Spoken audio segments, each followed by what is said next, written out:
If you wake up between 3 a.m. and 5 a.m., do these three things: listen, breathe, and move.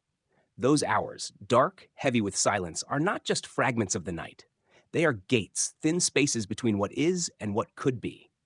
Most dismiss those hours as random disturbances, a restless bladder, bad dreams, or simple insomnia. But in older traditions, those early hours are sacred.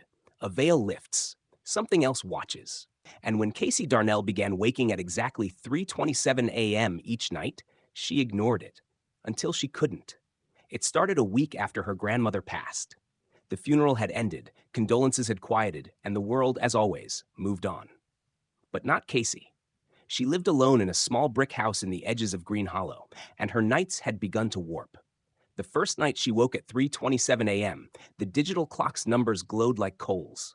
She stared at the ceiling, confused but calm. The second night, she woke again, same time.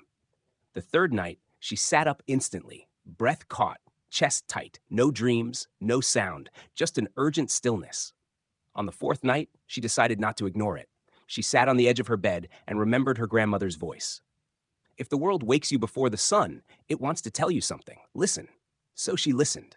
The hum of the refrigerator, the creak of wood shifting, wind brushing against the windows, and underneath it, something quieter still, like a heartbeat, but not her own. The next morning, she typed into a search bar, waking at 3 a.m. every night. Hundreds of results, spiritual meanings, health explanations, ancient practices. But one article stood out. It wasn't even on a big site, just a thread on an old forum titled, "If you wake up between 3 a.m. and 5 a.m., do these three things." Casey read it once, then again. The three steps were clear. 1. Listen, completely and without distraction. 2. Breathe deliberately, as if someone else is holding their breath through you. 3. Move just enough to shift your energy. Light a candle, touch water, write something. That night, she waited. Her alarm clock read 3:26 a.m. Her eyes were closed, but she wasn't asleep. When the numbers clicked to 3:27, she sat up, she listened. There was silence. And then, not a sound, but a presence. The kind you feel in a room when someone enters behind you. Her spine tingled, but she didn't turn around. Instead, she breathed, slowly.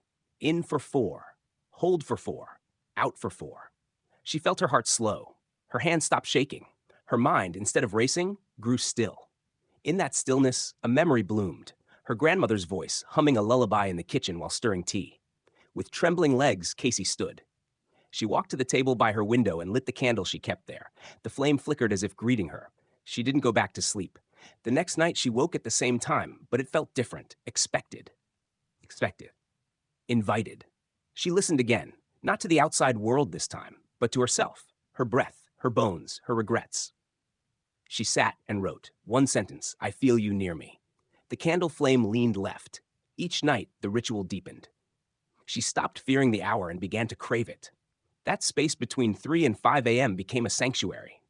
She heard things, not voices, but thoughts that weren't hers. She remembered details of her life she thought long lost. A conversation with her mother when she was 8. A childhood smell. Lemons and old perfume. Some nights, she cried. Others, she simply sat in silence, breathing and being. On the 7th night, she woke at 3:27 a.m. and found her house different. It wasn't louder, just more alive. The air was charged. The candle on her table had already lit itself, and beside it, a folded note. She hadn't left it. It was written on old paper, the kind her grandmother used to keep by the phone. In looping cursive, it read, "Keep listening. You're almost there." Casey didn't panic. She felt peace, a kind she hadn't known since childhood.